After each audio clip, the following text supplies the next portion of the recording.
Ladies and gentlemen, if you can begin to take your seat, your service will begin in about 5 minutes. Thank you.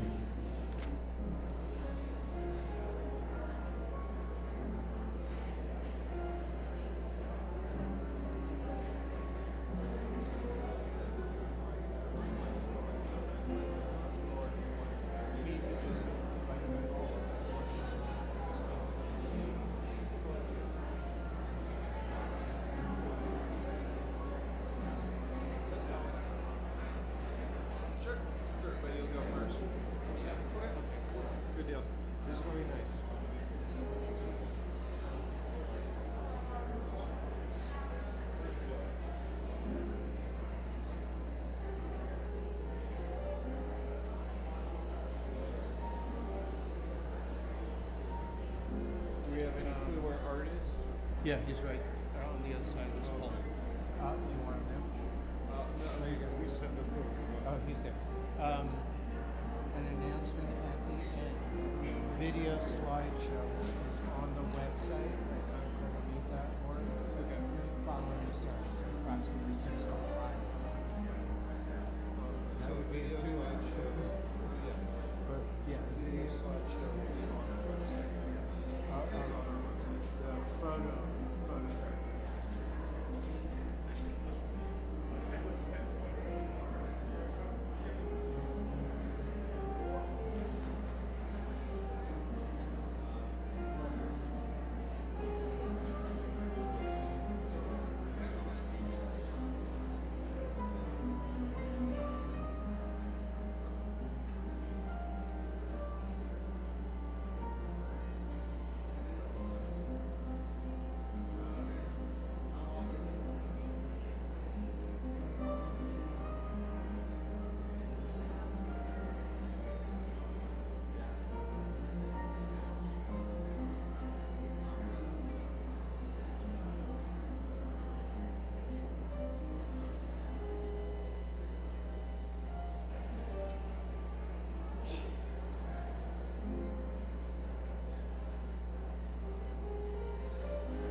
Ladies and gentlemen, thank you for being here. So many of you being here today.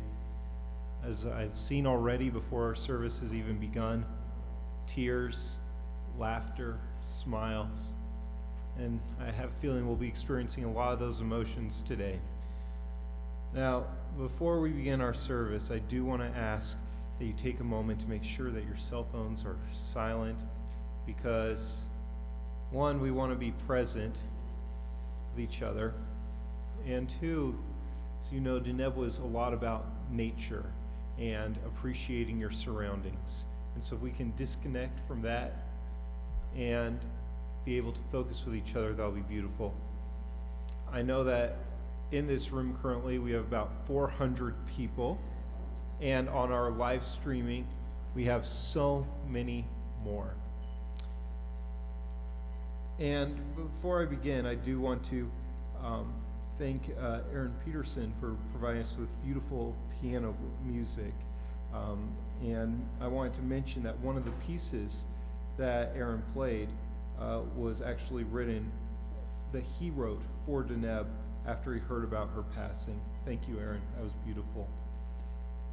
Well, here today to remember Deborah, Debbie, Deb, Deneb, Sandack, went by so many names, but no matter what you called her, I know that you were touched by her warmth and her kindness, and that her name will elicit beautiful memories for you. And we're here to join our hearts together to give comfort and strength to her family. Mourning is a time that's filled with many emotions and many memories, both bitter and sweet. And we're going to begin our service today with the recitation of some readings and prayers and psalms, thus linking Deneb's life with the millennial-old tradition of the people of Israel and the eternity of God. And before we begin, I want to acknowledge that death will come for all of us, and we cannot enter in judgment with it. One question, why, will always go unanswered.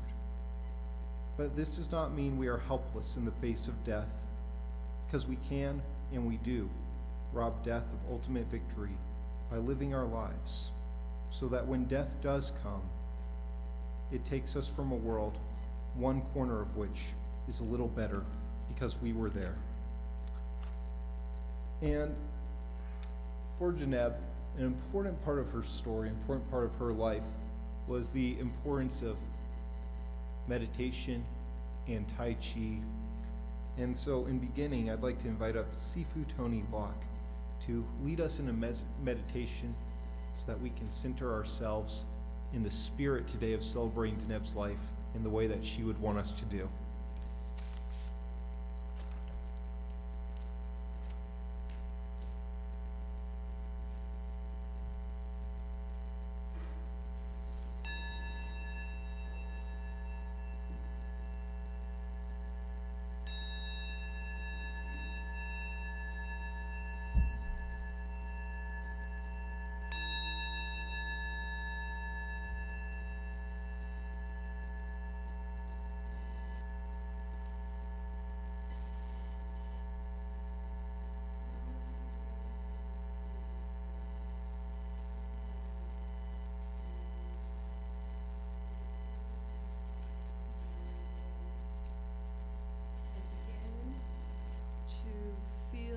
Breath.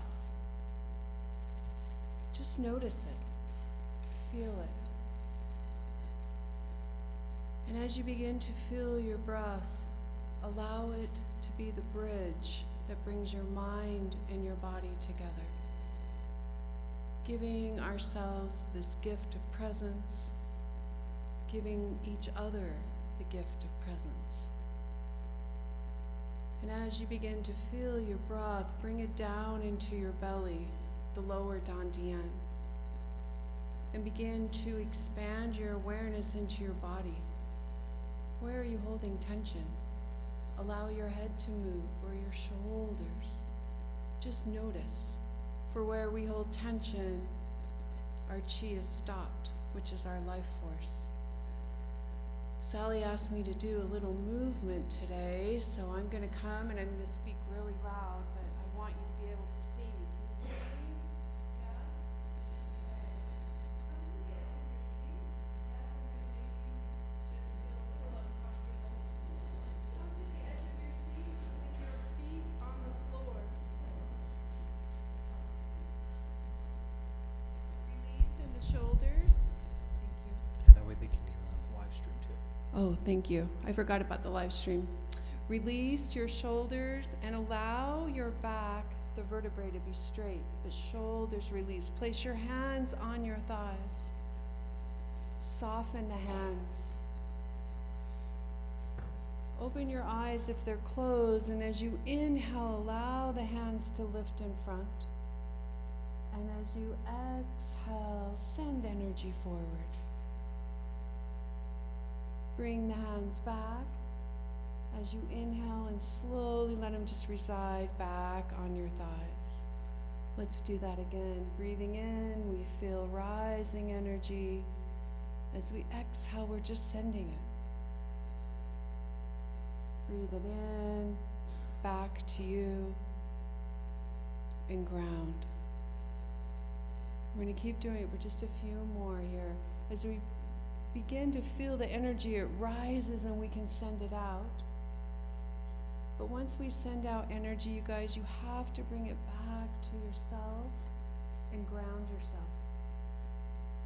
We cannot fill from an empty vessel, and that's probably why Deneb loved Tai Chi, because she was such a giver. But she knew she had to come back and refill her vessel. Let's do one more. Breathing in. They say Tai Chi is like swimming on dry land. So you want to move with the fluidity of your breath and life and just let it come down. Now notice how you feel. Check in with your breath, not your head. Drop into your heart. How does the body feel? How does your breath feel? And your mind? And of course, how is your heart?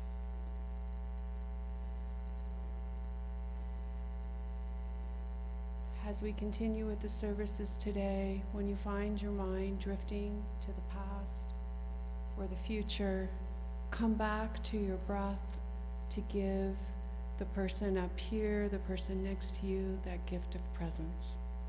Thank you.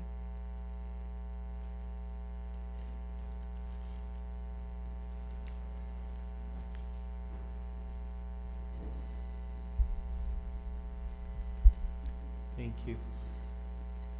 I'd like to invite Cantor Brown Levy to lead us in Psalm 23. Many of us know these words infamously as I walk through the valley of the shadow of death. However, what people don't often realize is that this is a psalm not for the dead, but for those of us who are still here, asking that we be given strength and comfort in a time of our loss. Psalm 23.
רגלי צדק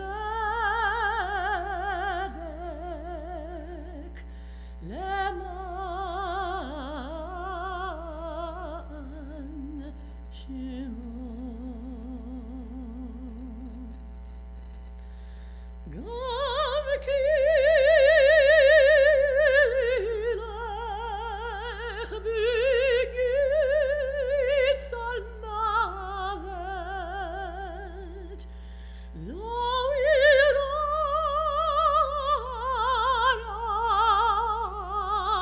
כי אתה עמדי. שבטך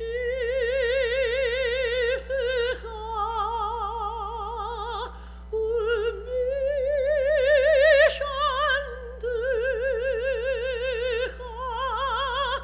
המה ינחמוני.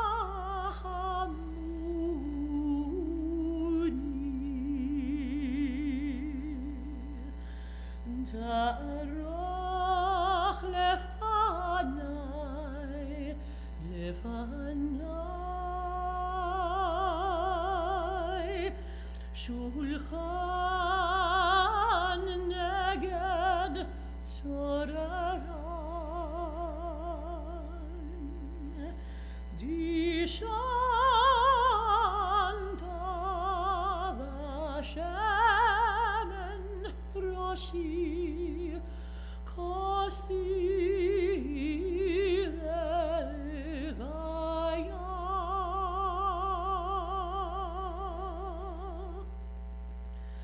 אך טוב וחסד ירדפוני,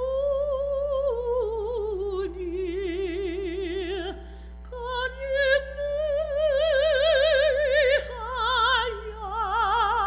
חיי, כל ימי חיי. ושבתי בבית אדוני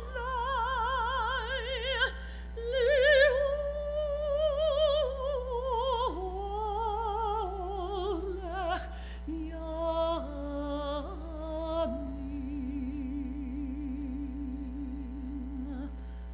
אדוני ראוי לאחסר.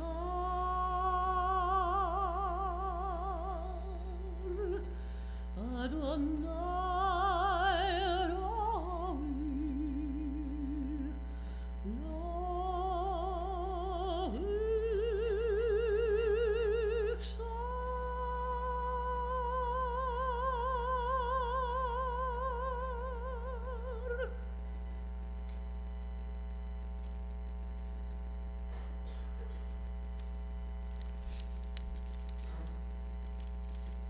Mother of generations, a woman of valor.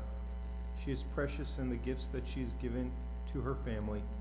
Her children have found trust and truth in these gifts. We follow in patterns that she taught. She is robed in strength and dignity, and she smiles at the future.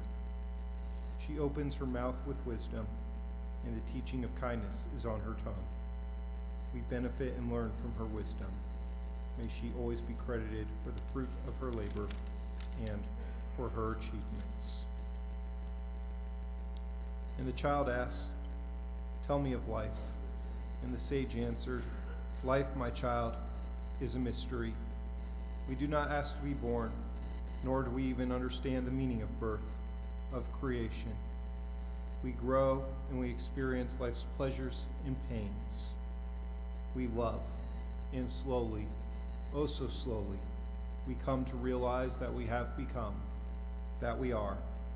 At that moment, we humble ourselves before the mystery of life and quietly say, though I knew not, I have been granted the most precious gift of all, the gift of life." And the child asked, "But tell me of death." And the sage answered, "Death, my child, is also a mystery. It is the inevitable return of the gift of life, the gift which came free to us. We live as the trustee of that mysterious being, of that unexplainable becoming. Yes, you and I are but the trustees of life. We nurture it, we delight in it, we give of it to others. And at the appointed time, we sadly, yet with pride, return it from whence it came. The beauty, my child, is that what we are and what we have become remains long after the gift has been returned. It remains as a precious keepsake with our loved ones who live on. And to hear some of those precious keepsakes and holy memories, I would like to invite Deneb's son, Avery, to come share some reflections and memories of his mother.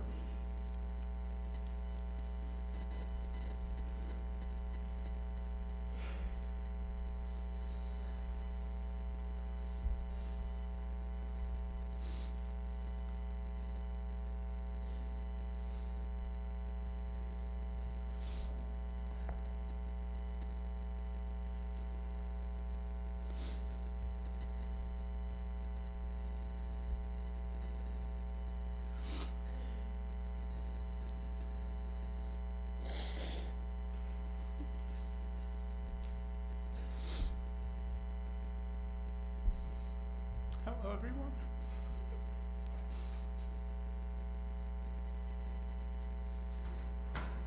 Thank you all so much for being here.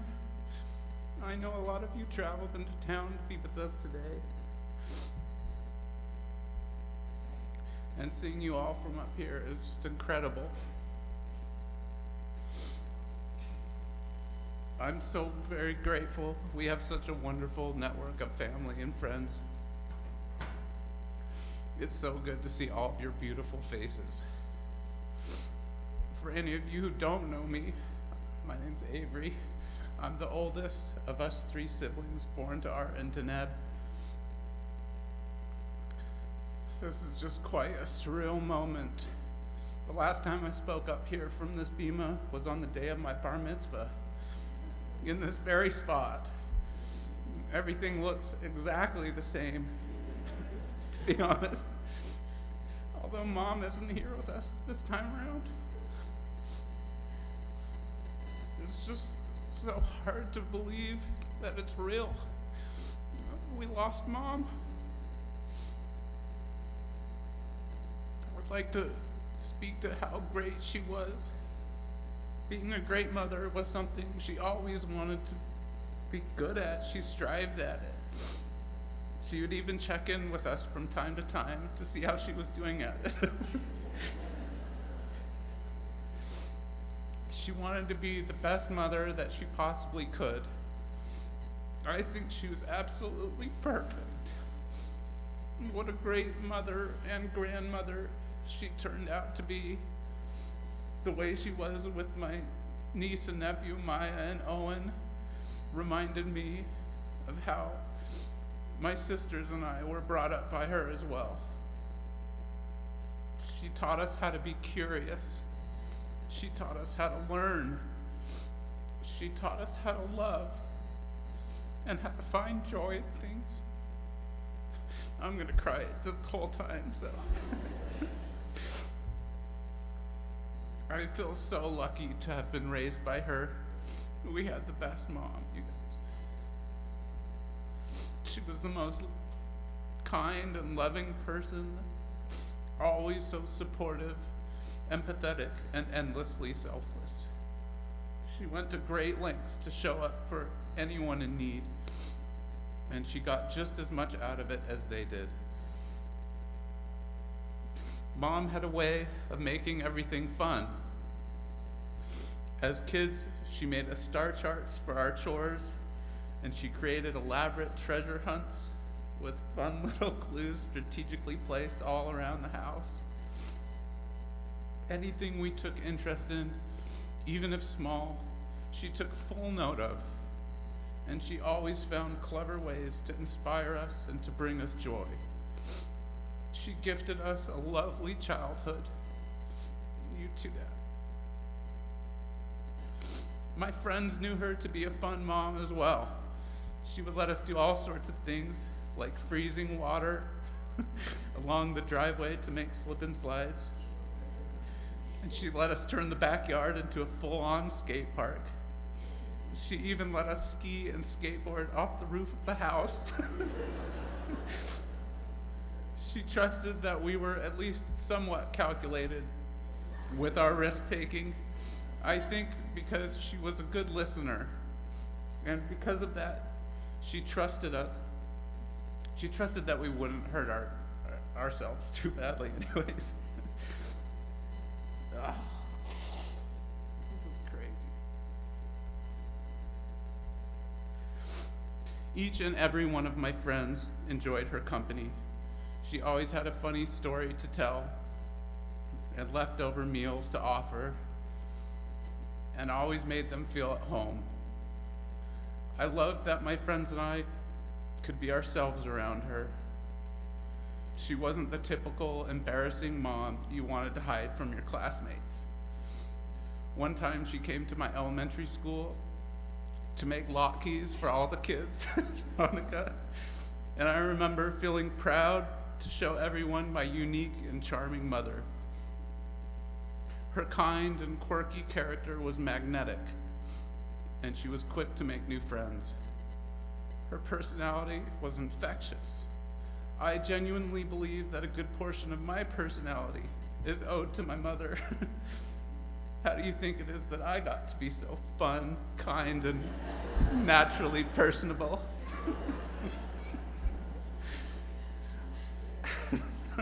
I adopted many traits from my mom over the years, and I hope that I can honor her by nurturing those traits that now live on through me.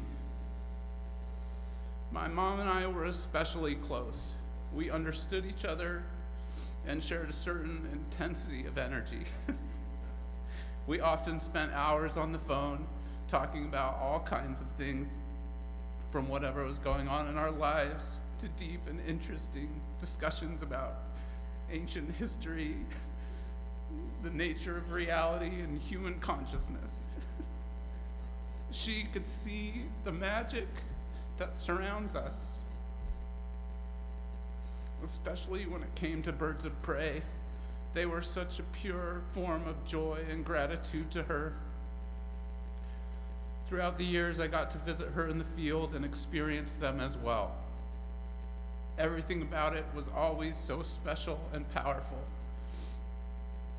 Hiking the steep trail to the goat chutes with our backpacks full of gear and cages of live sparrows, starlings, and pigeons was not your average night hike.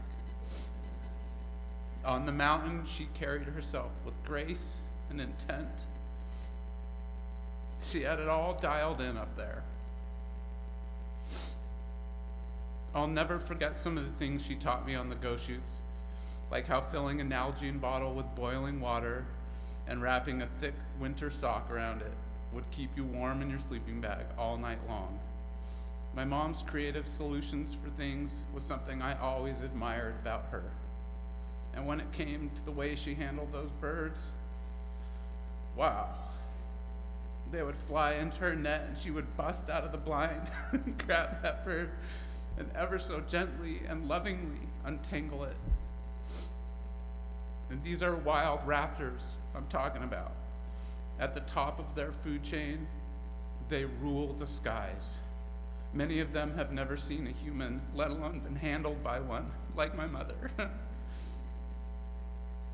The exchange from one species to another was like meeting an alien from another world. The magic and mystery those majestic creatures embody is the kind of thing that gets your heart beating, not necessarily from adrenaline, but from awe and wonder. I can see why they were so special to her, and they're special to me as well. But it wasn't just the birds that brought my mom awe and wonder. She would find that in literally everything. She really did live a life full of love, adventure, and mystery. And her enthusiasm for life is something I'll always hold very close to my heart. Mom was just the greatest.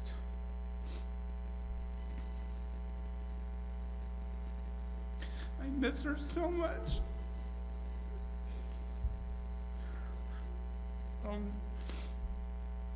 I'll never stop missing her. I'll miss her long and loving hugs. I'll miss the little things she did. Like how after every family occasion she would follow us outside and walk alongside our cars while saying goodbye as we slowly pulled away. She loved to be around us, and we loved to be around her.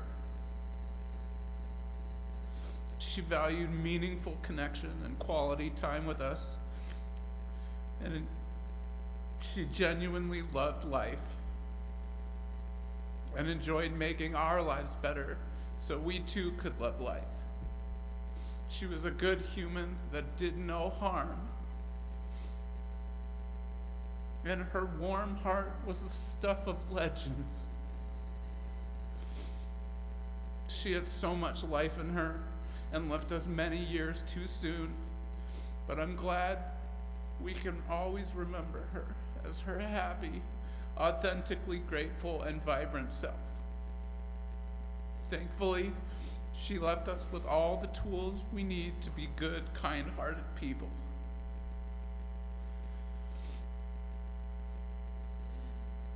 I'm so very grateful for her.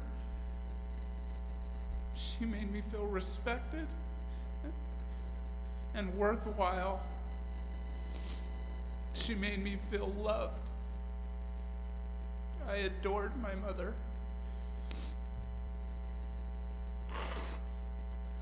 None of us can know for sure if there is anything beyond death, but I'd like to think if she is still out there, flapping about the universe in some way or another, I have no doubt that she's finding just as much awe and wonder in it as she found here on earth. I love you so much, Mom. I'd like to invite my younger sister, Sally, now to come say some words of her own. Good luck.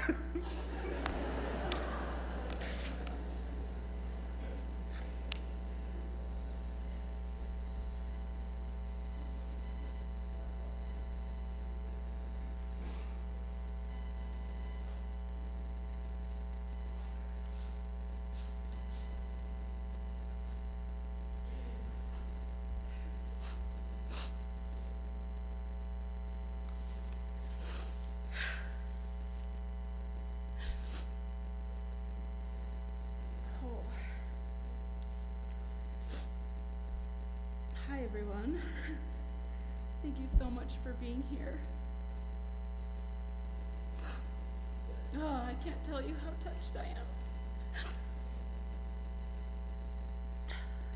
Yeah, thank you. And how meaningful it is to gather with you all here today. For those of you who don't know me personally, I'm Sally, obviously one of Deneb's daughters.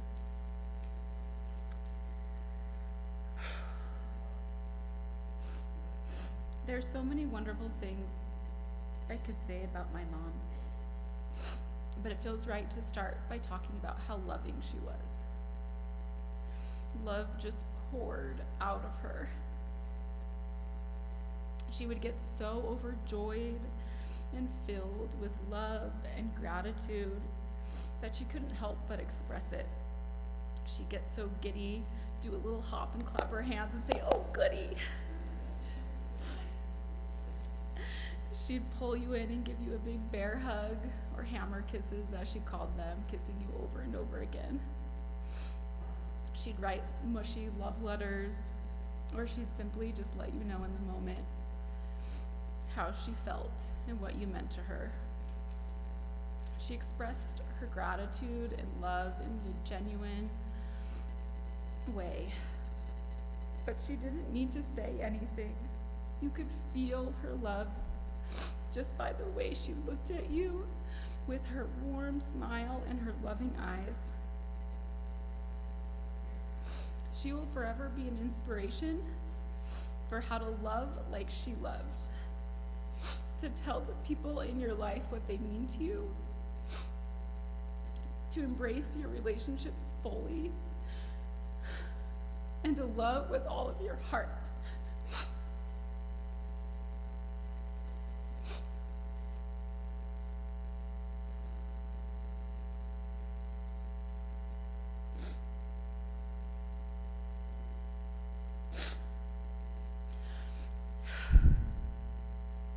My mom was the anchor of our family and central to our gatherings, celebrations, and holidays.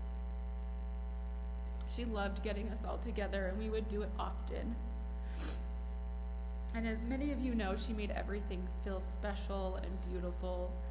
The dining room table would be set perfectly with fresh cut flowers and candles, and she'd find the perfect little sprig of mint or parsley to garnish the food. So many cherished memories were spent around that table. Honestly, though, it didn't matter where we were. When I was with my mom, I was at home.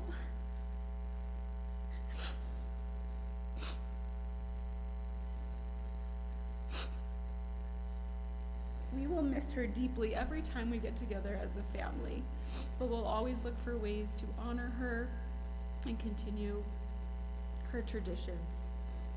We'll read a poem before the meal. We'll write our list of words of wisdom on our birthdays. And we'll light the Hanukkah candles. And when our traditions feel too painful to recreate without her, she will be at the forefront of our mind as we make new ones. My daughter Maya will grow up hearing all about her Grammy and everything that she meant to us.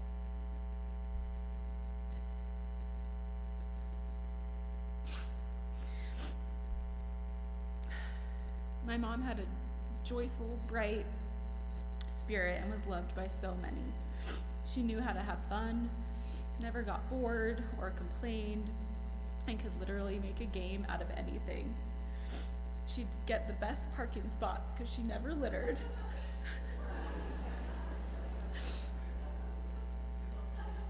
She'd want you to do the New York Times crossword puzzle with her, but she'd come up with the answer before I could even process the question.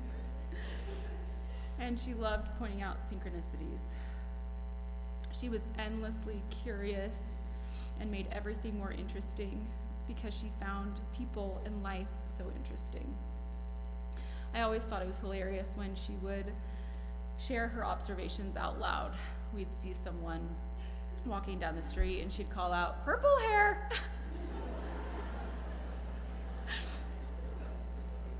But it was never in a judgmental way. It was always playful and lighthearted and coming from a genuine place of excitement. She was truly one of a kind. My husband Chris would always say she was her authentic self, which helped him feel comfortable doing the same. She made all types of people feel welcome and accepted. And she was a treasured member of the many communities she was a part of. My mom truly savored her time with friends and family, so much so that her goodbyes were often very long.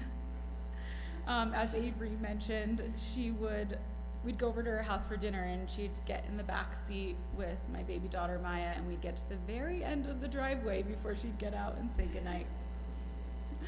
Of course, she would do this with Owen too, and she'd hold on to every last minute she had with you.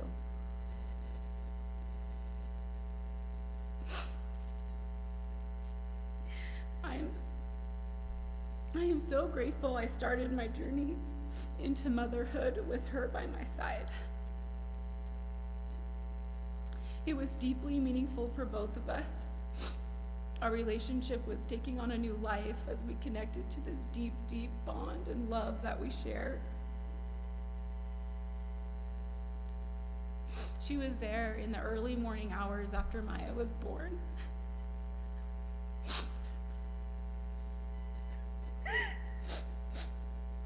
And she was there for the first 2 months of Maya's life, visiting us any chance she could get, and of course, making sure we were well fed. We shared some really sweet moments, the three of us.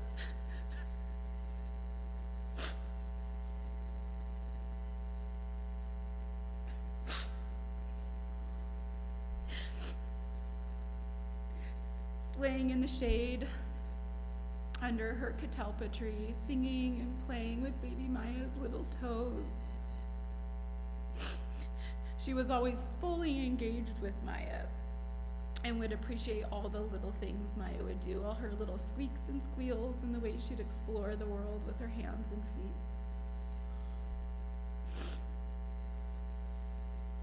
And of course, my mom was incredibly supportive and caring and thoughtful and the best role model. As a new mom, she inspires me to be creative and playful, present, educated, curious, and to uphold traditions and surround Maya with community. Of course, my mom also had a deep love and appreciation for the natural world. I picture my mom looking up into the sky with awe and wonder, so present and connected. And of course, the birds would come. It was as if they were just drawn in to her good vibes and loving energy. And when they flew away, her heart would be happy and she would say thank you. She'd often tell us to go outside and look at the moon. To me, this was her way of teaching us about the importance of experiencing awe, to connect with something larger than myself, to put things in perspective, and to look for the beauty in life. I will always think of her when I look up at the sky, the moon, the stars.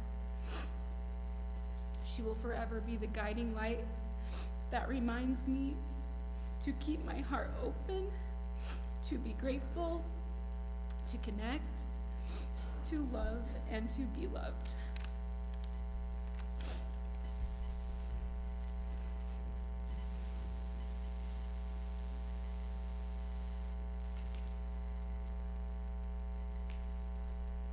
Thank you, Sally. Also, Avery, for those beautiful words and all the laughter, tears, and memories. I'd like to invite also Deneb's daughter, Maggie, to share some memories of her mom.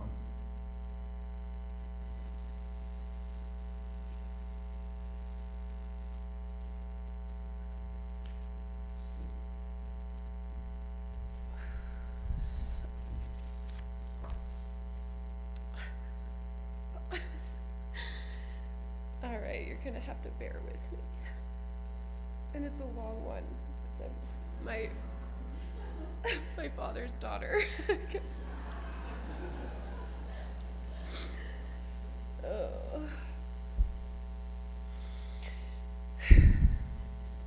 I still can't actually believe that I'm here at my mother's memorial service, attempting to communicate something that could even come close to depicting who she was and what she meant to me.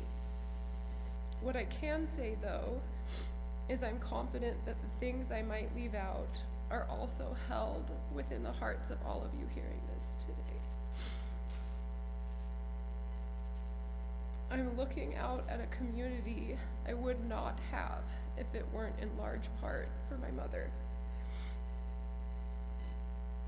It has become strikingly clear how meaningful my mom was to so many people. It has been 6 months, and the grief is deepening. By now, some communities would have stepped away from this type of devastation, leaving us to carry on with this heavy, dark hole alone. Not ours. Ours has banded tightly together, unafraid of the discomfort and uncertainty. The effort, outreach, understanding, persistence, vulnerability, and care that you have all shown us is remarkable. It's a good tone. I like that.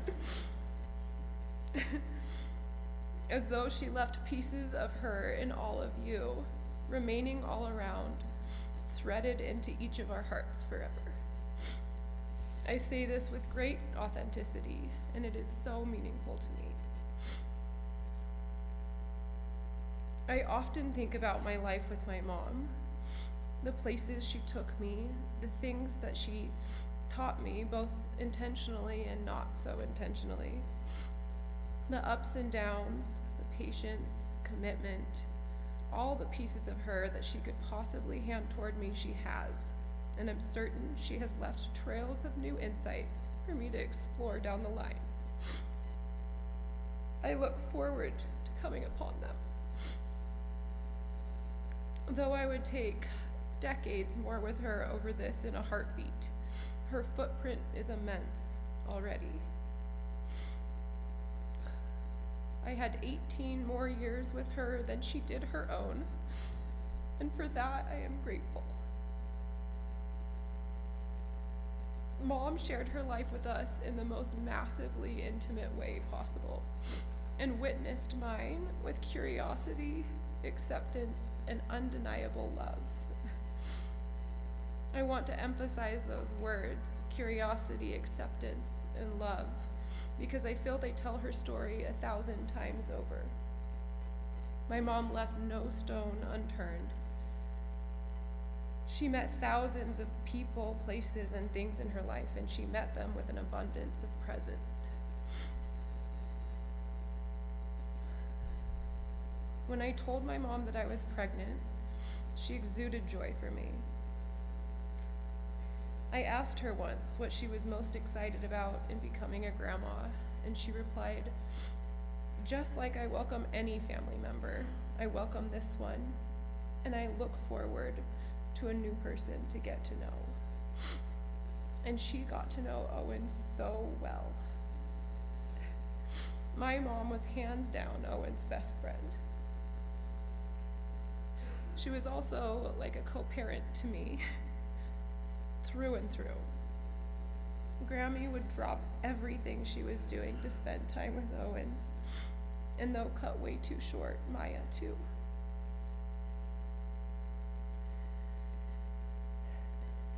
Most of you probably know that we lived with Mom and Dad for about a year when Owen was a baby. And at the time, I remember often telling her I was trying to figure out how to be a mom too, and I needed her to make space for that. I knew I had great shoes to fill, so to speak. She was so excited to be a grandma. She wasn't trying to overshadow me. She simply just wanted to experience all the moments with him that she could. She said to me when we talked about beginning this new chapter that she was looking forward to watching me be a mom and being a mom to me in a new way. She said, "I didn't have my mom when I was a mom, so it will be completely new to me." She was along for the journey, and it was so beautiful the way she'd showed up. She always wanted more time. I basically had to get us kicked out of their home when the time had come, though I know she wouldn't describe it that way. And of course not without months of planning how that would look for each of us. Thereafter, she spent 2 to 3 days a week with us and had so much quality time with Owen while I worked, it will never be forgotten. She would greet him, quite literally, with open arms, knees crouched, wiggling with excitement, and the biggest smile you could imagine. He did not miss a beat, running to her shouting, "Come play with me, Grammy, come play with me," and she would. They would talk, walk, explore, roughhouse, read, garden, cook, clean. No matter what they were doing, they were playing. She was the most present mother and equally the most present grandmother we could have ever asked for. Sally and Abe have mentioned this. She created goodbye rituals every time we leave and looked forward to the day that I would say, "Okay, Owen, you can stay the night." She left giant pieces of her voice, her personality, and her heart in my son too, again, passing her mark down to me, to Owen, to all of us. I'll cherish this forever.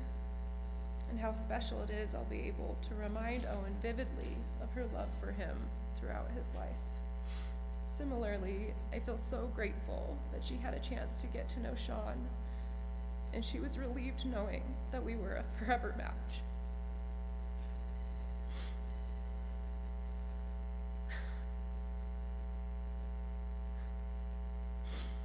Mom did not try to convince me of her perspectives. She encouraged me to be curious about my own and patiently watched while I sometimes lit the rooms of my mind on absolute fire. Honestly. For the record, I remember in my adult years telling my mom, "Man, I was rough as a teenager. I don't know how you did it."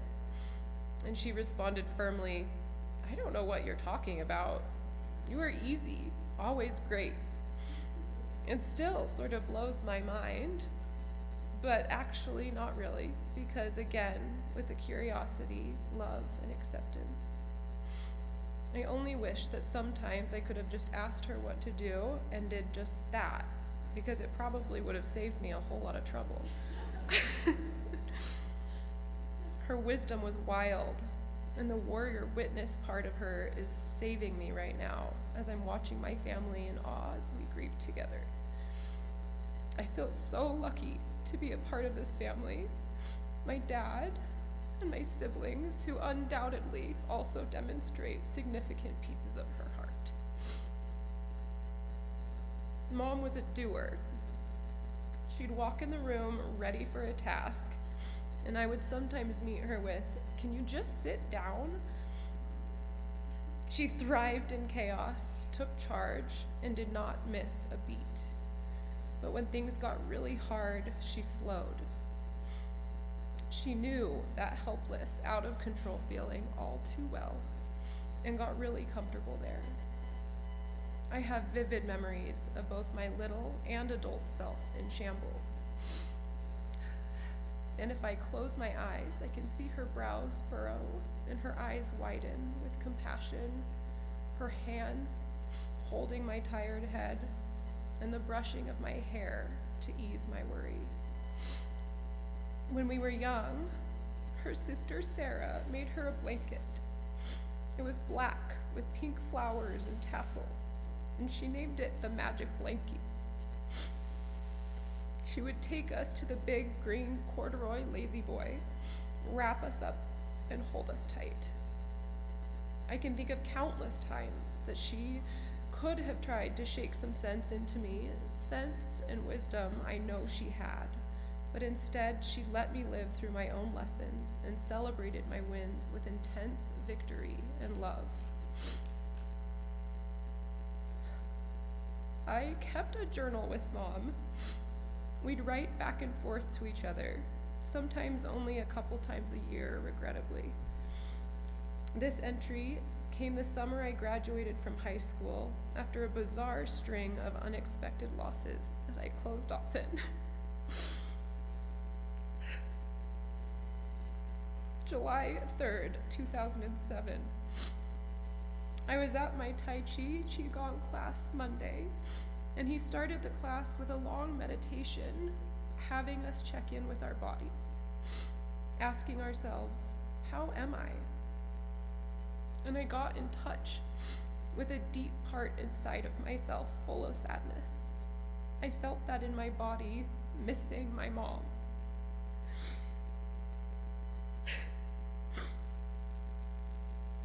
I know that our bodies hold so much, and that loss is a physical thing. I've been thinking about it, and I wish that when I was your age, I would have had the opportunity to try to deal with it, so I wouldn't still be carrying that sadness in my body. I think it's possible to release it or something, but I sure don't know how. I guess what I'm saying is, what about that talking therapy? Don't you think you'd like to shed some of your anxieties and lessen some of your stress? You're lucky I'm willing to pay for it for you. Won't you make an appointment and see if you like it? Death is a number one stressor. Why do you think you can handle it by yourself? Most people can't. Well, I think she may be wrong about something for a change. I'm going to carry this sadness with me forever, because this sadness belongs here. And in this sadness is profound love. I wish that I spent much more time asking my mom about the loss of hers. What I do know is that she was sometimes left to her own devices, and with that, she created meaning, love, and the practice of compassion. I understand the squirm that could come in trying to console someone who has lost their own pillar. I do. But what she was right about is that no one should have to do this alone. She quite intentionally built communities of support around her that would forever be reciprocated. I cannot think of a time in which my mom left someone who was struggling to be alone, not one single time. If she could be there, she would be there. She presented herself in situations she knew she'd have no control over, and was the absolute mother of all loving witnesses.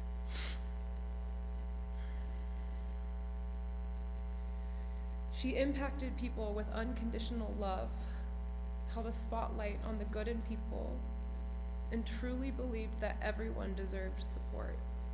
It's a feeling I cherish, and I'd bet that if I asked you all to close your eyes now and bring to mind my mother's smiling face, compassionate hands, and precious eyes, that you would feel this, I don't care what you're going through, I'm right here, physical reaction that screams from the heart.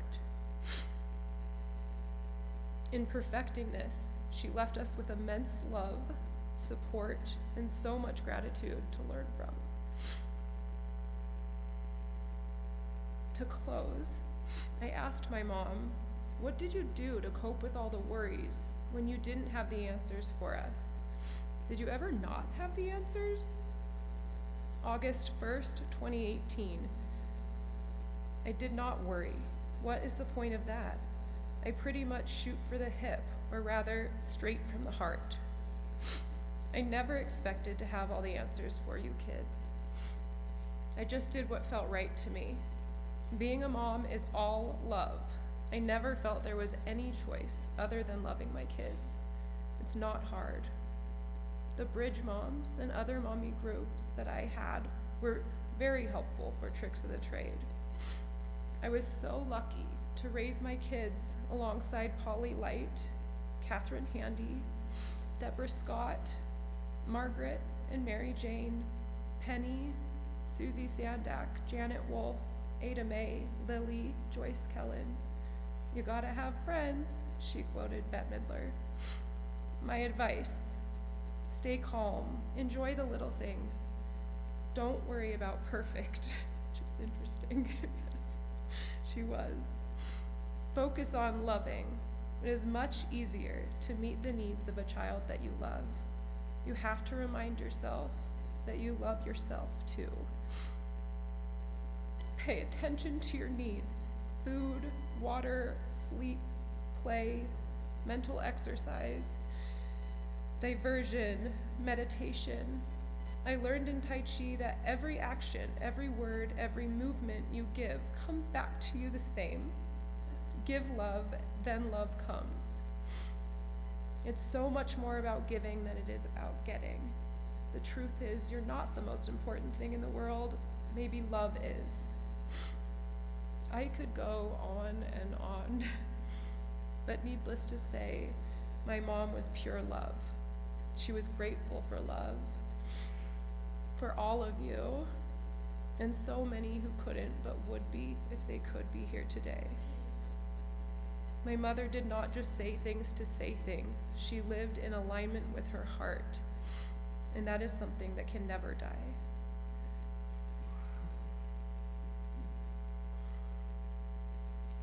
Mom, you were taken from us way too soon. And though I am pain-struck, angry, and frightened in thinking about this next journey without you, I think of you in every part of all my days. When I sip my coffee, when we encounter new things, when a bird flies by. I've learned my life from you, and I thank you so much for so many beautiful moments together. You will truly be embedded in my heart and all of your loved ones' hearts forever. When we need you, you'll be there. I miss you so much, now and forever. I love you. My son wanted me to give him the opportunity to say something, and I have a feeling he might be intimidated, but do you want to say something? Here, I'll help you. Here. Want to say something about Grammy? Okay, he doesn't want you to laugh. Go ahead, whatever you want. Want to say something about Grammy? No. Do you just want to say, I loved Grammy? Uh-huh. Is she in your heart too?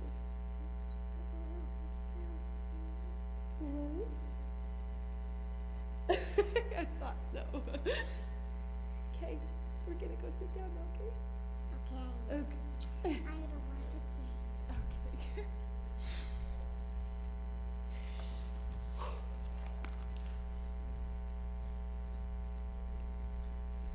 Maggie and Owen, thank you for those beautiful memories. I'd like to invite Neb's husband, Art, to share some memories and thoughts as well at this time.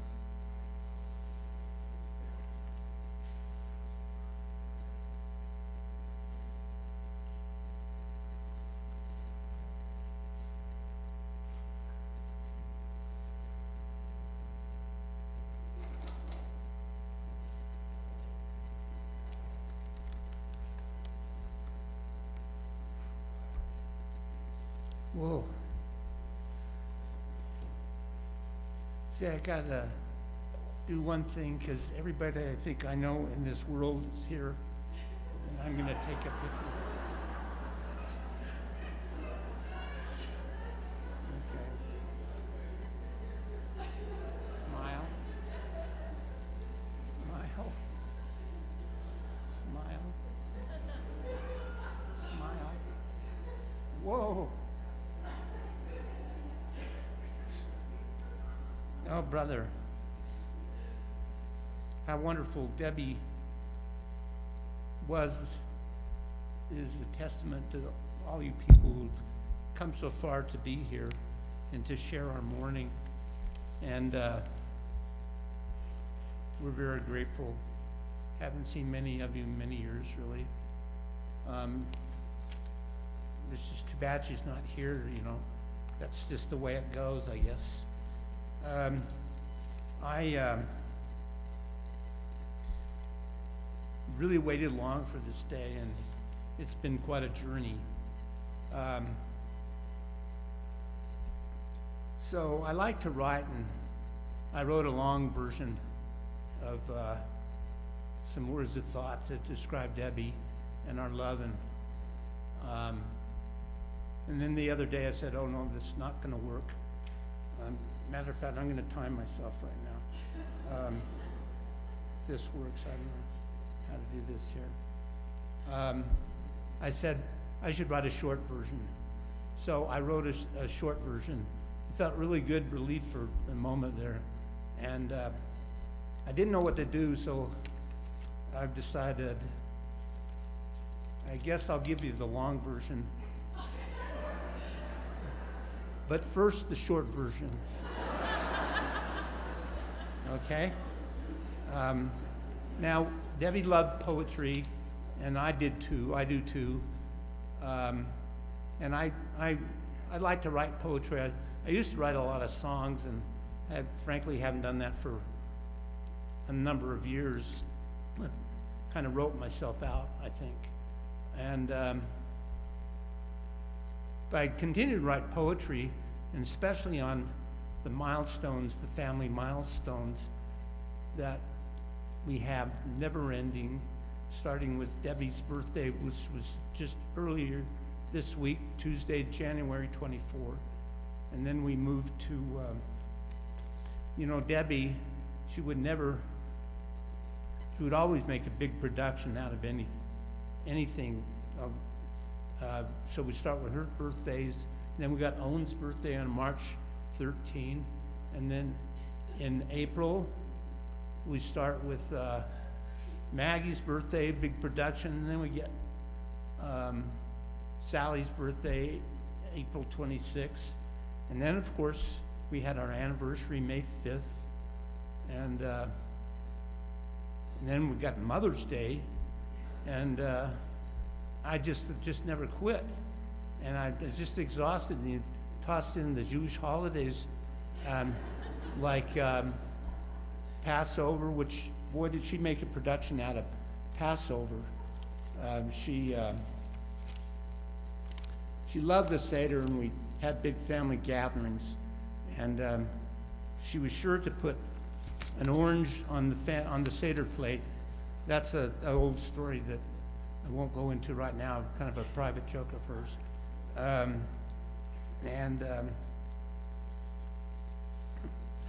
So finally we get around to Father's Day, and then my birthday and my father's birthday was in June.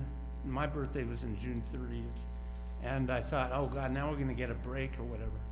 And all the time I had complained about presents and stuff. And then Sally's always telling me, you don't want any presents on your birthday, do you, Dad? Or whatever, so. I don't know, I never got shorted, really. Sally's a great gift giver. And so is Debbie, of course. So that wasn't part of any of this. I'm just gonna start the short version right now. Since I like to write poetry, I always wrote a poem for all these milestones and birthdays and that for Debbie. She saved a few of them. So I figured, why not write a poem for her death day, I guess. And here it is. It's not one of my greatest works, but I'm proud of it nonetheless. It shares some of my philosophy, about death, which I will share with you. A lot of people don't like to hear these thoughts. It's not so comforting, but it just happens to be my hardcore reality, feelings about death. So, welcome. I'm happy you're all here to mourn for Deborah, my beloved wife, your friend, helper, teacher divine. She will be remembered for all our life. Don't worry for me, I will be fine. I'm blessed to live and will be better with time. But it's been hard for me to grieve. Her loss so hard. No one can believe, but must admit I am relieved. She did not suffer then nor now. She lived with joy now and then, a full, strong, beautiful woman of the world whose worth is more precious than pearls. Her gift for giving was immense, our loss and sadness too intense.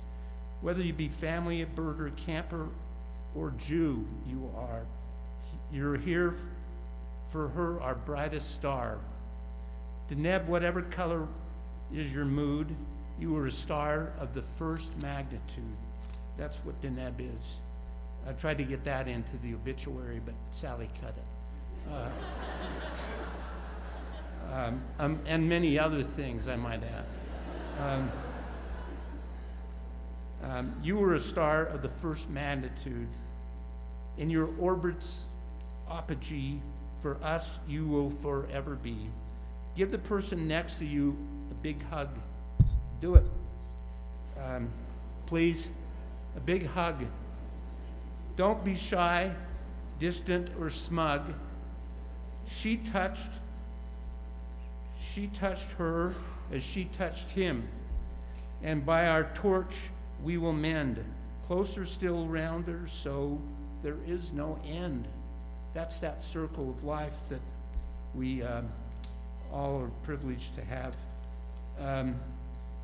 and all in all, and all befriend. Life is temporal, but a breath. Life can only end with death. Death is lonely, sad emptiness. Nothing's left but nothingness. And I'm quoting my favorite poet here. The nothingness that is not there, and the nothingness that is. So death is nothing to deny. It brings peace where you may lie. It's only natural to die. Accept it.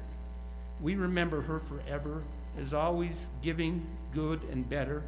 She got out into the weather, rough or tough, brought us together. She was dear and kind and playful. She would smile, bind, and be gentle. She chose me and to be a Jew. She chose life, and she chose us too. She loved birds and absorbed the moments. She loved action, not postponements. She loved poetry and writing things. She loved packing and happenings. She loved me and loved her children. There's many others she cared for here at home and there in Haiti. She did travel to Haiti after the earthquake in 2010 and helped children there with an art project. Loved all. Let's see. Okay. I think this poem ends someplace. She was always ready with her tenders. Loved people of all color and genders. But few more words I'll now speak of my wife and may take my seat. There are 6 things Deb loves more than one. Besides me, her 3 kids and 2 grandchildren. The 6 things are words, words, words, and birds, birds, birds. Words, words, words is, I stole that from Hamlet. Okay, now one thing special I want to do is read some words of Debbie's to show you the kind of person she was, person that you know and love her. In her own words, which is really a testament to her too. She wrote these words in memory of Bert Siegel, who was an angel member of this congregation to us. And my friend Jathan Janoff is here someplace. He produced a beautiful book of memories of Bert Siegel, An Angel Among Us, and had everyone contribute to the book, including Debbie. And this is what she wrote. I thought it was so special and so good about Bert. She wrote, whenever I talk about love, acceptance, patience, thoughtfulness, true service work, mitzvot, the name Lois and Bert are in the same sentence. I'm so grateful to have met Lois through the Rosh Hadesh group, and so grateful that Bert invited my husband Art to Neshama. That's another men's group. I know I am a better wife, mother, and human being because of Bert and Lois's influence. My heart soul is healthier, happier, and my life is so much richer having known them. I will carry this with me forever, and I have told this story to my children many times. Thank you, thank you, thank you, thank you. Devor, Deneb, Sandack. Rabbi, that's her Hebrew name, Devor. These thoughts and feelings are as well fitting tribute, I think, to describing Deb and the influence she had on many of us. And I heard last night we had a special gathering at Hawkwatch International that they were kind enough to host at my request. And the birders were all there and from all over the country. And they each had a chance to speak. I wish I could start here and have all of you say something. It's not going to happen, obviously. I did that last night, and it was so beautiful and loving.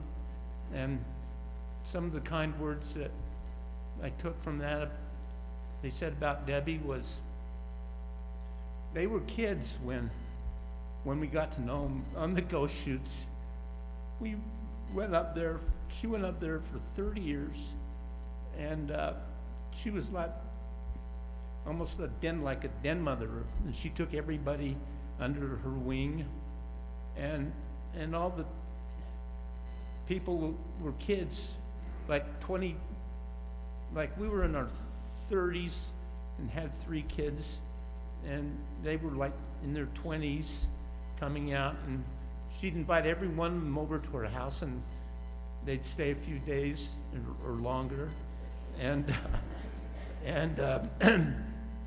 the kind words I heard last night about what a beautiful family we were, and how grateful they were to be exposed to our family, and how that Debbie was such a model parent and wife and mother, and how they took that themselves and understood for themselves when they brought up their own families what an influence she had on them.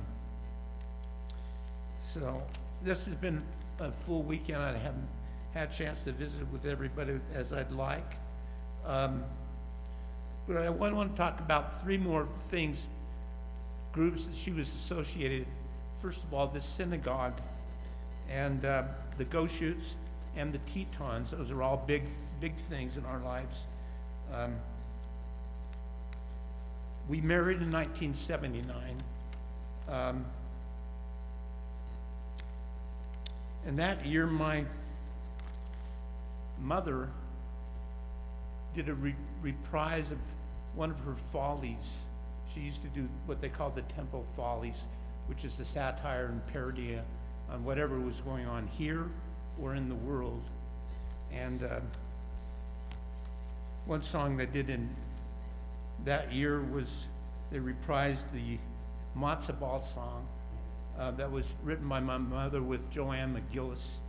And Debbie performed that song with Nomi Loeb and another person. They were called the Lemon Sisters. She had a lot of fun doing that, and here's how the song went to the tune of Ball and Jack. First you take 4 eggs, which you separate, add a little malts, and then agitate. Sprinkle matzo meal till the texture's right, and then you shit-a-rine and shit-a-rine with all your might. That is some obscure Yiddish phrase, I think. It means just what it sounds like. Add the beaten whites, fold them in with zeal, just a pinch of salt for some taste appeal, and then you form each ball and boil them quick. Then you have our matzo ball trick.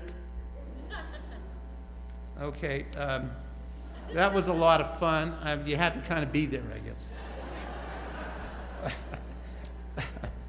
I did that same thing. I performed a little bit. I called the Rhinestone Cowboy.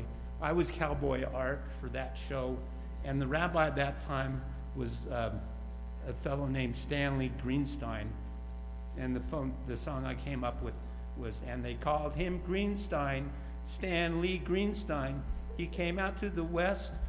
It was always the best for us. Stanley Green. He didn't last long as a rabbi. Nobody remembers him, I think, except me.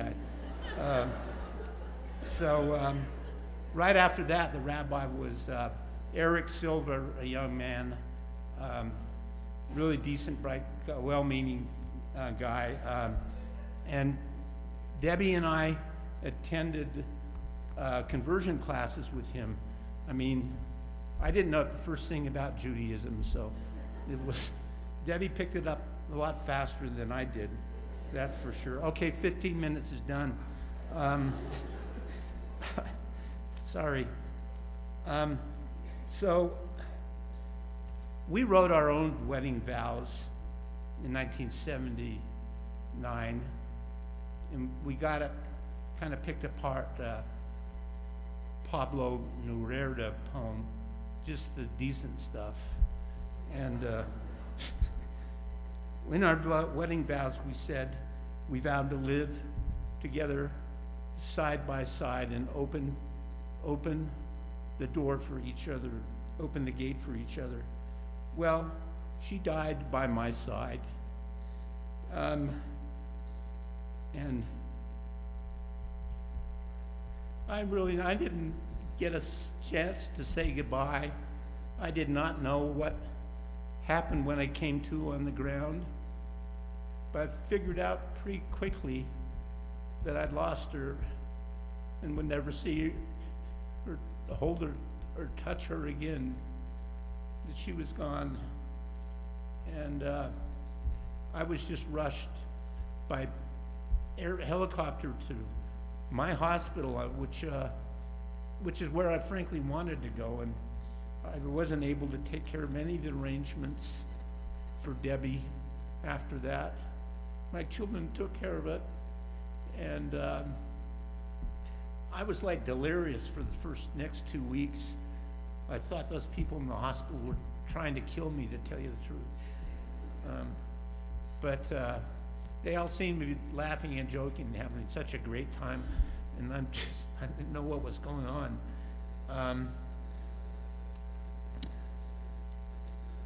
I want to talk more about Deb's Judaism. She chose to be a Jew. It gave her a feeling of safety, freedom, and love, and she embraced it and found a home here.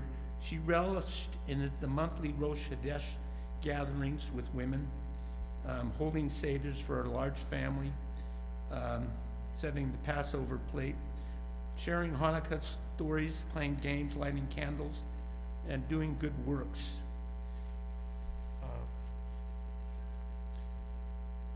She bathed in the purity of the mikveh. She loved doing that, and it gave her a sense of community and identity. In 1997, she was honored by the synagogue for her service and beyond, noting work with the Parent Cooperative Program, and the words from the Pirkei Avot, if I'm only for myself alone, what am I? And Debbie was for everyone and not for herself alone, far from it. She learned the prayers and songs a lot quicker than I did. She saw that our children each had B'nai and Bar Mitzvahs. It was, then she kind of had, we kind of lost track of the conversion along the way, and somebody woke up at Avery's bar mitzvah and said, well, wait a minute, where's the conversion piece? And then that happened. And on June 18, 1998, just about a week or two before Avery's bar mitzvah, she entered the historic covenant between God and the people of Israel. Of her own free will, she declared and affirmed the covenant. I choose to become a Jew of my own free will, and it was witnessed by Logal Siegel and Bert Siegel, by Avery, by Lynn Wimmer, and Lily Field, and Mazal Peterson, and who I believe and hope they're all here. She bathed in the purity of the mikveh, which we have over here. So I guess what I really finally want to say is, not finally, Mom, I did marry a nice Jewish girl.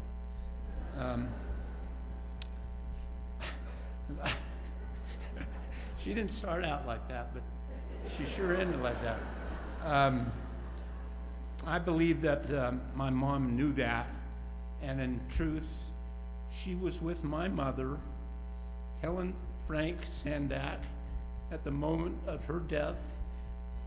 She sang my mother a lullaby. I think it was Lady Moon. And can you sing? Do you know, like Lady Moon, Lady Moon, shining so bright, come down to Helen. What? From out of the sky, little Helen, little Helen. I'm sorry I didn't get that down right before I came. I, like an idiot at that moment, I've just run out to the car to get something in the car. And I came back, and she said she's dead. And I'm glad that they had that connection. They really did it. And Debbie made all the lock keys. Like, boy, would she make lock keys. It'd take her 3 days to make the lock keys. And she made challah. Like I said, set a beautiful Passover table. Okay, I'm sorry, and now totally lost time. I'm just quickly going to talk about Hawkwatch. She started that, and it's been 30 years up on the ghost shoots, and she was given the Steve Hoffman Award on November 16, 2006, for her appreciation of her outstanding dedication and service. Thank you for all you do. And Steve is here. He's going to speak a little shortly after that. I'm grateful for that. Avery, you stole my line about her bursting out of the. Last night. Oh, I stole it from you last night. So, okay. Well, great people think alike. I'm going to cut this short. She was a game changer. She was indefatigable. She was tenacious and so organized. She loved it. I wanted her to get a job being the administrator for the university hospital. I thought she could handle that job, but she was never interested and didn't apply. To show you what a game changer she was, a couple years ago, we all go up to the Tetons, like 50 of us every year. It's been going on again for 30 years.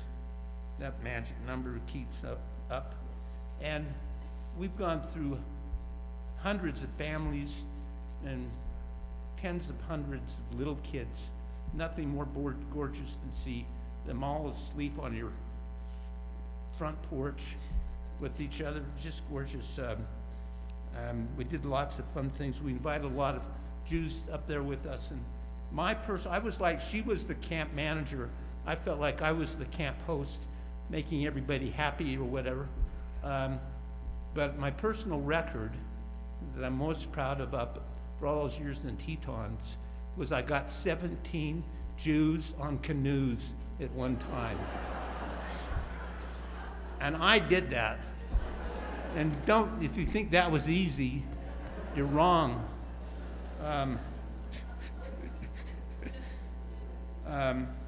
So we lost our canoe in that accident too, now that I think about it.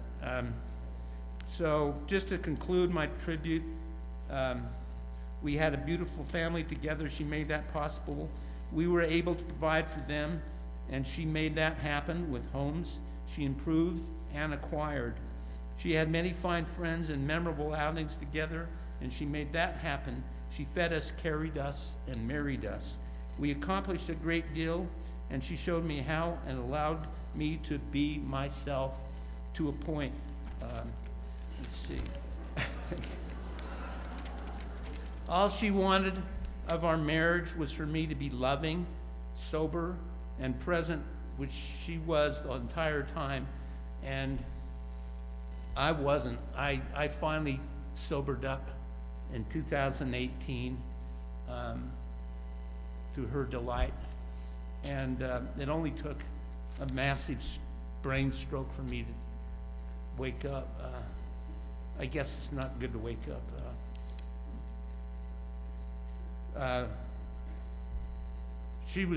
My kids have said that, she's present all the time. That is perhaps her greatest strength of character. The birds were very important to her, obviously, and both of us, it literally saved our marriage. Every year, first she would go out away for a week or two, and then it got to be a month or 2, and then eventually 3. And people here would ask me, because they loved her so much, "Where's Debbie?" I said, and they knew the answer. I said, "Well, she's birding." She said, "When she's coming back?" And I said, "Oh, November," which was like 2 or 3 months away. And all my guy friends would look at me with envy. Your wife's gone for 3 months? Oh yeah, I'm gonna miss her dearly. But Debbie was always doorknobbing me just as I was letting her out, dropping her off at the airport to fly back east. She'd say, "And when I come back, you won't have had anything to drink. You won't be drinking, right?" And I went, "Yeah, you're gonna leave town for 3 months and I won't have a beer or anything." So that didn't work out so good for many years. I never promised her I quit drinking because at the time I didn't think I could do it. I didn't want to make her a promise I couldn't keep. And then eventually I did it, and I'm here to tell you it was the easiest thing I ever did. I didn't have any problems, frankly. And you say that was over 4 years ago. So she strived to improve herself every day, and she had her own demons like we all do. She called the bad guy that she was dealing with. She went through therapy to deal with bad guys inside us, and she overcame them. I don't want to bear what her problems were, but she suffered personal pain and abuse, and there was a cost to that, and we were both essentially victims of that. But I stood by her in that. My kids have spoken about her playfulness, and that was her deep strength. She wrote a master's degree, got a master's degree, and taught for students, and they were games that she played to teach children social skills. She was forever playing games. Every night I go to bed, and she said, "I bet you'd like to play gin rummy now. I bet you'd like to help me with this crossword puzzle," which never really interested me. But there was no end. She'd play Scrabble. You talk about words. She played Scrabbles online in bed. And Giotto was a favorite game of hers. So we had Owen, I've got some words that you said the other night. He's not listening. Owen, we had Debbie's birthday over the other night, and Owen was having a good time coming over, remembering being in the house, and he said, this is the 3-year-old, he said, "I literally love being here."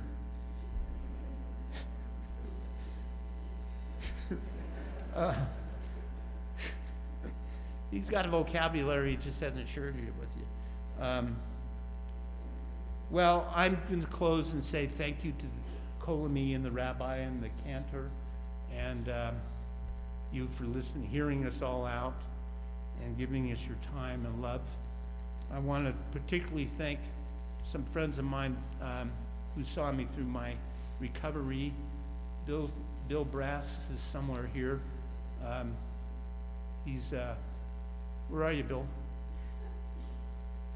There he is. He's my man. He had my back. He knows his stuff. Doctors don't fool Bill. I call him the chief.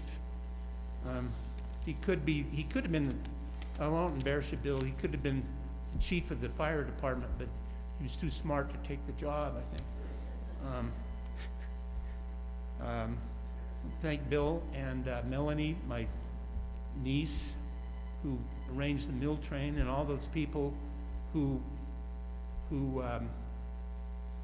contributed meals to my kids while I was in the hospital, and me every other night when I got discharged. It was really helpful, and I'm back to cooking steaks again, which Debbie never liked. Anyway, I want to thank you all again, and I want to say God bless, and may Debbie's memory be for a blessing in Hebrew, which is Zikrona Livracha, or something to that effect. I love you all, and I'll do as much talking with you as I possibly can, but I may be out sooner than later too.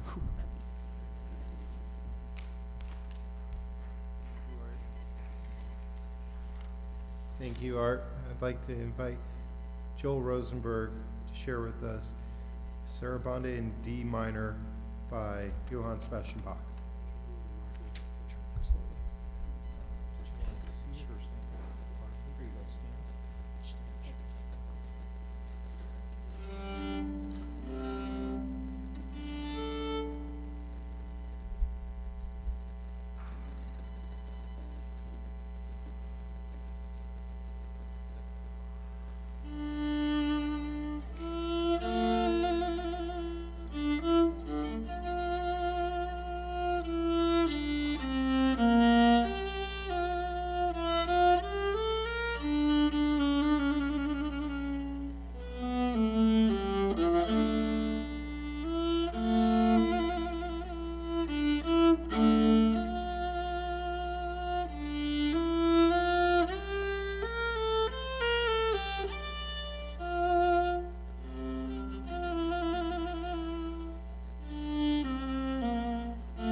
Thank you, Joel. Your music is always such a gift. I'd like to invite up Steve Hoffman to share some words.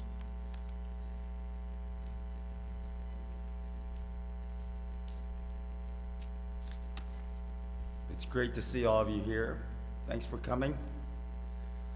I feel tremendously honored and most grateful to have known Debbie, one of my dearest, most beloved and treasured friends for more than 40 years. What a gift she was to all of us who knew her. My experience with her was mostly centered around her outstanding long-term volunteer commitment to Hawkwatch International and the Goshute Raptor Migration Project during a 30-year period from 1982 to 2012.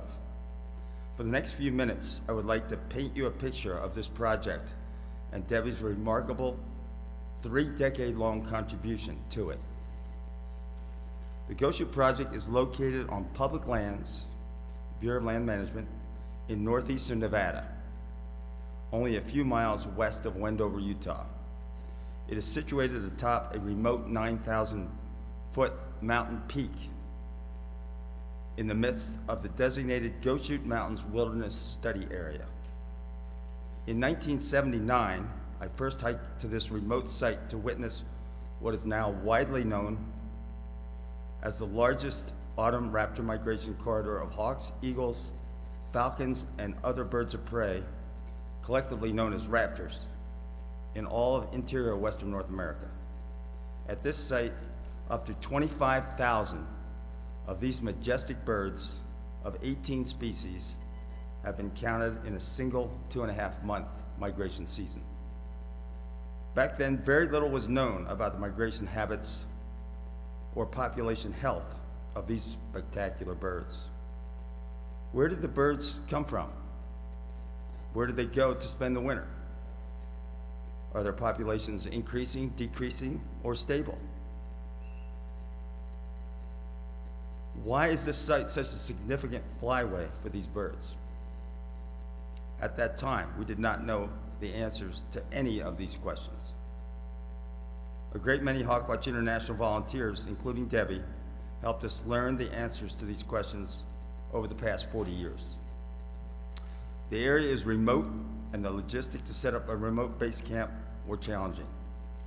The hike to the top of the mountain required a 2.5-mile walk through rugged terrain, including a 2,000-foot gain in elevation. Helicopter support was essential to haul the necessary equipment, supplies, and especially water. In the fall of 1980, the first raptor capture and banding stations were set up at strategic locations. During the next 40 years, crews of up to 30 field biologists each season, including Debbie, conducted, counted, captured, measured, banded, and immediately released tens of thousands of raptors that were passing over this remote mountaintop over that 40-year span. Debbie was one of the brightest stars among the group of dedicated, hardworking volunteers who often worked in extreme cold, wind, and snowy conditions to accomplish this exciting yet most challenging scientific effort. Debbie immediately became highly skilled and quite meticulous in her work to capture, measure, band, and release the birds without any harm to them. She was also excellent in training others to do this work. Debbie's passion for and commitment to the project was extraordinary. Her love for these magnificent birds and for this remote mountaintop grew each year, and she played a prominent leadership role organizing and conducting this gargantuan effort for many years. At such a remote site, it was natural for all of us to become a very close-knit community. I wish to emphasize that Debbie was absolutely instrumental in creating this togetherness, not just for one season, but for decades. She consistently made an effort to keep in touch with everyone. She was the glue that held our Goshute Project volunteer community together for so many decades. Debbie left us much too soon, but her spirit will live uh, forever on the Go Shoots, and will always be with all of us who shared with her a lifelong, life-changing, inspirational adventure high atop the Go Shoot Mountains. I wish to thank Art and the entire Sandack family for providing Debbie with so much love and support, enabling her to be a truly remarkable and pivotal member of the Hawkwatch International team of volunteers. Thank you. Thank you, Steve. I'd like to invite Deborah Scott to share some memories.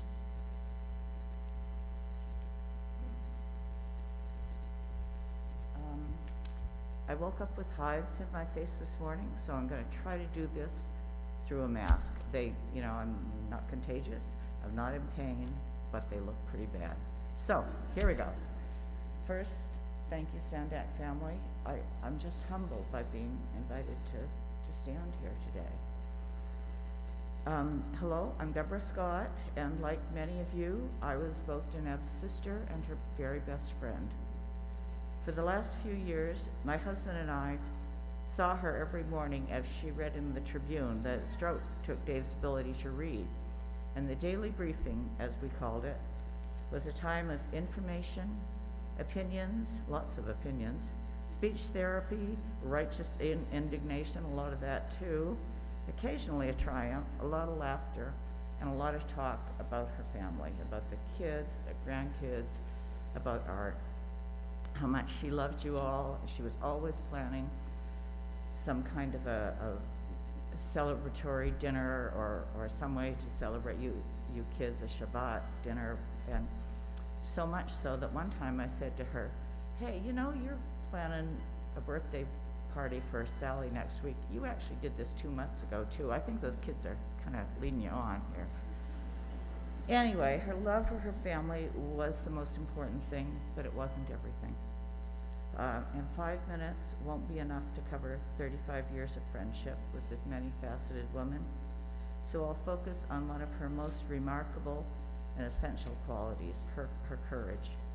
Her courage in the faces of danger, as well as her moral courage. There was a time she was bouncing around in the Pacific Ocean with all the, hatches, battened hatches, encapsulated while they just let the storm blow through. There was a time I spent the night with her on the Go Shoots, and as we were going to the tent, she pointed out to me in the snow where the lion had walked past her tent the night before. There was a time in Mexico when she was falling toward the beach instead of the water, but Robert Mitchum did grab her that time. But all of this, it didn't ruin it for her. These were kind of scary things, but in telling them, she was pretty blasé.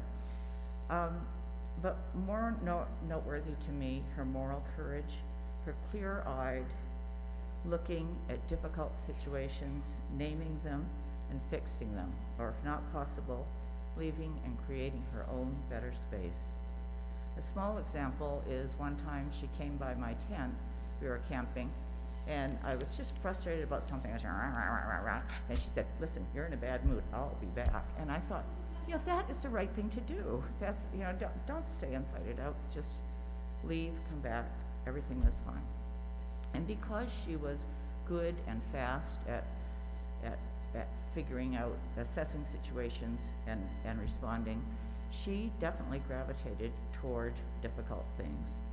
She preferred challenging students. She worked later with adults who had difficult lives. She joked about an old age she never attained. She embraced the rigors of bird counting, and she was a true friend of our abused earth. And especially, she created healthy interpersonal relationships. Whether the solution was to work internally or walk away and create a better environment, she just did it. It's a great and unusual ability, this clear-minded dedication, and I am thrilled to have witnessed her in action. It enabled her to have this life of integrity, striving for harmony that we're hearing about today. Only one more story. One actually dark and stormy night, we were working in this boutique yarn store on 11th East. There was no lights on in the place, just where we were, and the stores around us were closed, and I heard her say, "There's a man at the door trying to get in." So I said, "Let's call 911 as we turn out the lights." But of course, I heard the latch be thrown and her say, "Oh, come on in. Oh, you're diabetic. No wonder you look so desperate. You sit down and we'll find you some sugar." And here's a piece of advice, ladies who work in fancy boutiques, keep little caches of fancy candy.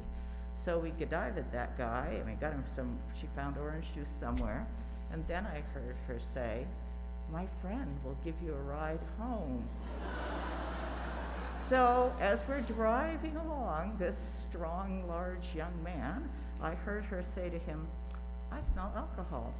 That doesn't mix well with diabetes." So just in the small things, she saw the problem, she fixed the problem, then she very openly, but not remotely judgmentally, identified the reason for this man's suffering. So, thank you. So often, it's just easier to go along with the bad situation or leave, but let it pull you down later, whether it's a polluted earth or a dysfunctional relationship. But her integrity would not allow her to do this. She automatically opted for the correct, honest, moral, and usually difficult thing. She's our star friend. I see Deneb in the nighttime sky above me on my walks. I miss her deeply, and I will always be grateful for our friendship. I love your little family.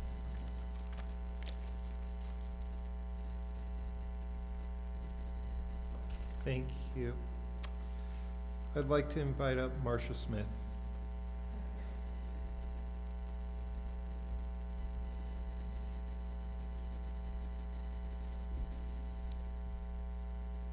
Thank you, Art. Thank you, Avery, Sally, Maggie, for letting me share some of my thoughts today.